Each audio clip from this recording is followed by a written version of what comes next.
Aunque parezca difícil de explicar, es cierto que los pueblos se suicidan. La historia ofrece evidencia que confirma que en diferentes siglos y épocas, ciudadanos del mundo han sacrificado su libertad por una mentira, por una oferta que saben que no les cumplirán. La mayoría de las dictaduras y los populismos, de izquierda o derecha, llegaron al poder a través de las urnas. En especial, la izquierda autoritaria, siempre corrupta, llegó para quedarse. Cuba, Nicaragua y Venezuela son parte de su trágico y vergonzoso testimonio. La derecha incompetente y autoritaria ha preferido solo la corrupción. América Latina está en uno de esos momentos. Sus democracias débiles y disfuncionales, sus economías insuficientes, el desaliento de los pueblos a causa de la corrupción de sus dirigentes y élites indiferentes están haciendo un daño estructural al único sistema que ha producido naciones prósperas, la democracia liberal y republicana. Al final, como dicen, la libertad es para los libres. La pregunta es, ¿qué quiere y a dónde va la América Latina? Para discutir sobre estos temas relevantes y delicados, tengo el privilegio de presentarles a Tuto Quiroga, de Bolivia. A los 37 años se convirtió en el vicepresidente más joven en la historia de su país y en 2001 llegó a la presidencia de la República de Bolivia. Es ingeniero industrial con maestría en administración, ha ocupado importantes cargos privados y públicos. Pero en especial, el presidente Quiroga es un líder respetado en el mundo, activo defensor de la democracia y las libertades civiles en América Latina. Se ha enfrentado a dictadores, narcos y violadores de derechos humanos y su lucha continúa. Presidente Quiroga, como siempre, es un gusto saludarte. Bienvenido a Razón de Estado. La llegada de AMLO a México, la plaga de los Fernández en Argentina, los presidentes de extrema izquierda recién electos en Perú, Chile, Honduras y Nicaragua, si a eso se le puede llamar elección, poco queda que decir de Cuba y Venezuela, y la posible victoria de Petro y Lula en Colombia y Brasil pinta una América Latina cayendo en las garras del socialismo del siglo XXI que se instaló en la Venezuela chavista. Presidente Quiroga, ¿qué pasa en América Latina? Gracias, Dionisio. Un gusto estar contigo. Feliz 2022 y espero que este año lo tengamos sin pandemia, con test de PCR negativos y que la región pueda volver a la normalidad. El drama, Dionisio, está en lo que señalaste en la premisa inicial. Muchas veces hay proyectos que llegan al poder con un discurso populista que no es tan preocupante, porque un populismo inepto lo puedes cambiar en democracia. Lo grave es cuando el populismo deriva en autoritarismo y termina convirtiéndose en tiranía y dictadura pura y dura. Y ese es el drama de América Latina. Sí, puede preocupar y nos preocupa Honduras, Chile, Perú, pero lo grave está afincado en Cuba, Venezuela y Nicaragua, que acaba de coronar hace escasas horas una dictadura dinástica familiar, con Corea del Norte sentada por allí, con Irán sentados por más allá. Y fíjate que hasta pasan vergüenza delegados argentinos que tienen que sentarse en Managua al lado de un iraní que hace décadas puso una bomba en Argentina, en el centro judío, y mató a más de 80 personas. América Latina no merece eso. Y creo que el desafío principal es cómo reaccionamos ante lo que hemos visto en Nicaragua, que es flagrante, que es abyecto y que es una dictadura total. Ya. Presidente, ¿en qué está fallando la democracia liberal como sistema? ¿O son la corrupción y la incompetencia de grupos que se presentan como de derecha el problema? Creo, Dionisio, que el tema acá es que hay gobiernos ambidiestros. Con las dos manos roban. La corrupción no tiene lado. Esto no es de izquierda o derecha. Yo conozco líderes, y tú también, de centroizquierda, como Lagos, Cardoso, admirables. Y líderes de centroderecha que también puedes respetar por lo que han hecho contra el terrorismo, como Uribe y otros. Aquí el problema viene cuando cuestiones como el lavallato, como la corrupción de Venezuela, con las dos manos empiezan a robar. Tú has visto en Nicaragua al presidente saliente de Honduras, que se supone que es de derecha después de 12 años, ahí sentado aplaudiendo la corrupción, por falta de instituciones independientes, por falta de prensa libre, por falta de una oposición que pueda fiscalizar elementos centrales de la democracia, es la que nos lleva por una muy mala deriva. Y evidentemente la ausencia o renuencia de tomar parte de Europa y Estados Unidos, distraídos con migración siria, con Afganistán y con tantos otros problemas, que parece que ese muro no les deja ver lo que pasa para acá y dejan de liderar la lucha valórica por temas de transparencia, democracia y derechos humanos que tan necesaria es en nuestra región. Presidente Quiroga, antes de Colombia y Brasil, Costa Rica tiene elecciones en febrero. Si eligen a José María Figueres, el candidato que tiene las mejores credenciales, ¿qué papel puede jugar Costa Rica en el rescate de una agenda liberal para el subcontinente latinoamericano? Un papel importantísimo. Yo sé perfectamente que Costa Rica es un país pequeño en la región, pero es ejemplar.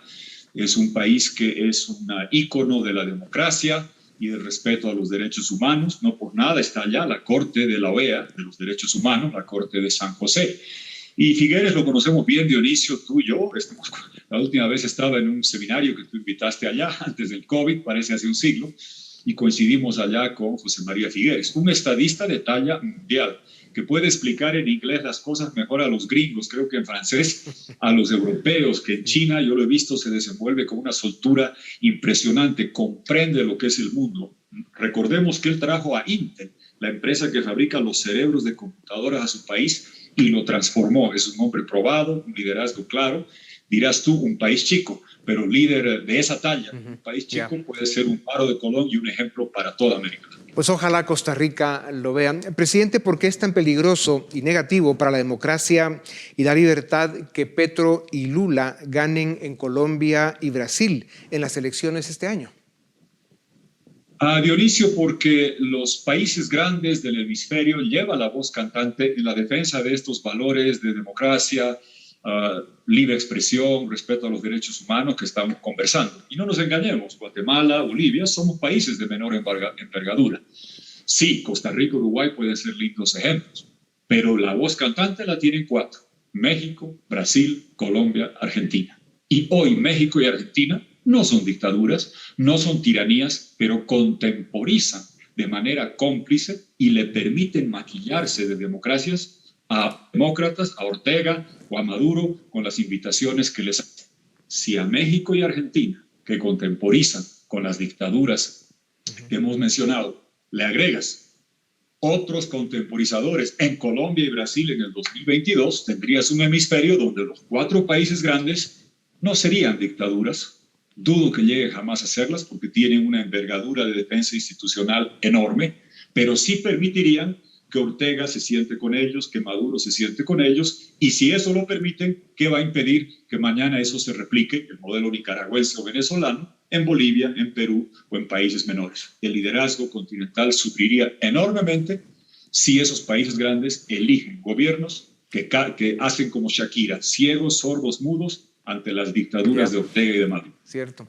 Presidente, ¿quiénes son y dónde están los líderes iberoamericanos, los liberales, que deben ser la contraparte del Foro de Sao Paulo y del Grupo de Puebla, que promueven el socialismo del siglo XXI en América Latina y van ganando? Gran pregunta, Dionisio. Uno extraña y dice, ¿dónde están los Cedillos de México, los Cardoso, el hombre más grande de la historia contemporánea sudamericana en Brasil y tantos otros que uno puede añorar? Pues es difícil encontrarlos en los países grandes y por eso yo tengo la vista fijada en países pequeños. Se dice recurrentemente que Costa Rica es la Suiza de Centroamérica, Uruguay es la Suiza de Sudamérica, pues que estas 2 pequeñas naciones con líderes ejemplares como Luis Lacalle Pou, estuve recién en Uruguay, ha hecho un trabajo admirable en el marco de la pandemia, está negociando acuerdos de libre comercio, trae inversión, es demócrata a carta completa.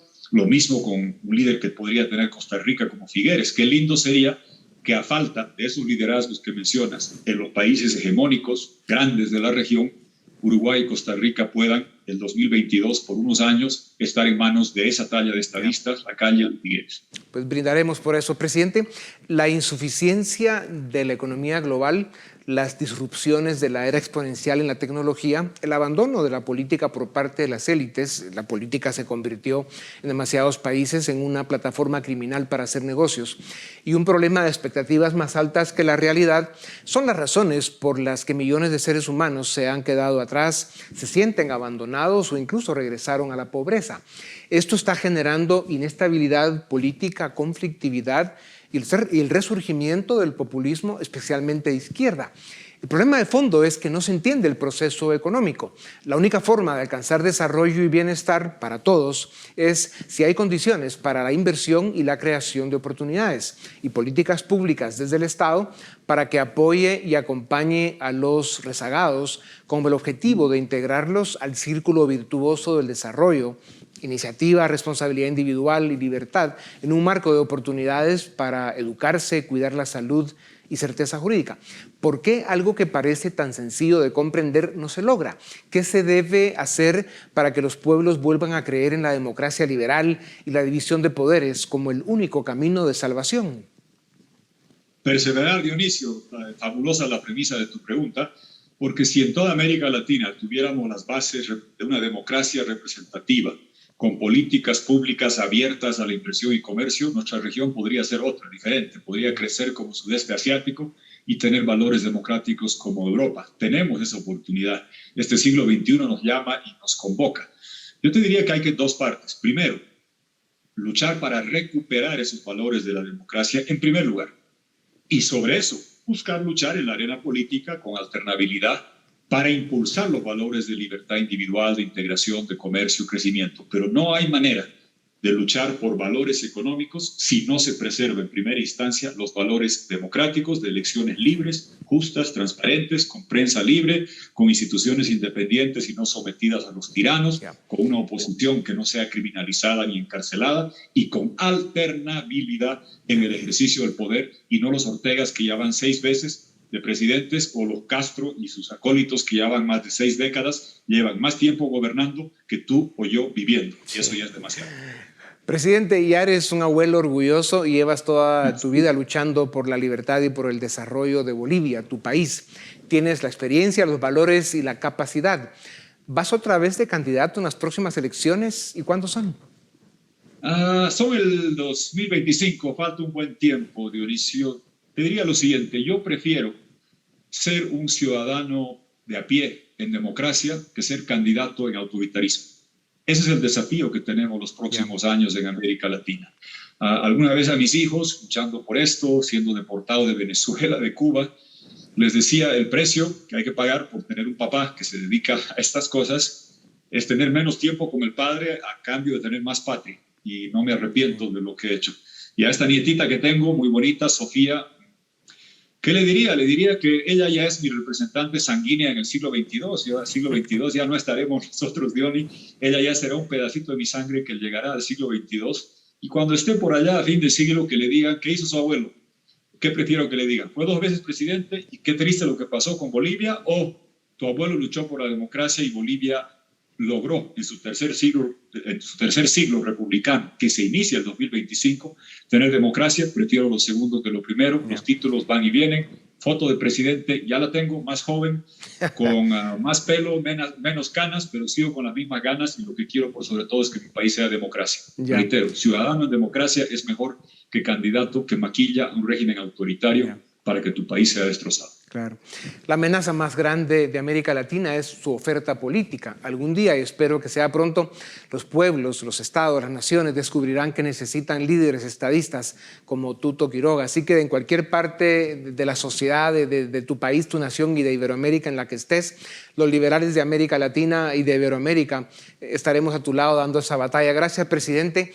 A ustedes también gracias. Los dejamos ahora con la entrevista que le hiciera a Lenín Moreno, expresidente del Ecuador, hace algunas semanas en el Museo de Coral Gables, en la ciudad de Coral Gables, en Florida, en la que también, como el presidente Quiroga, pues de muchas maneras ha sido víctima de esos grupos populistas de extrema izquierda que son autoritarios y que persiguen, amenazan e intentan destruir a sus adversarios, críticos y opositores. Así que seguimos con la entrevista al expresidente de Ecuador, Lenín Moreno. Gracias. Si te gustó este video, suscríbete y así nos seguimos viendo.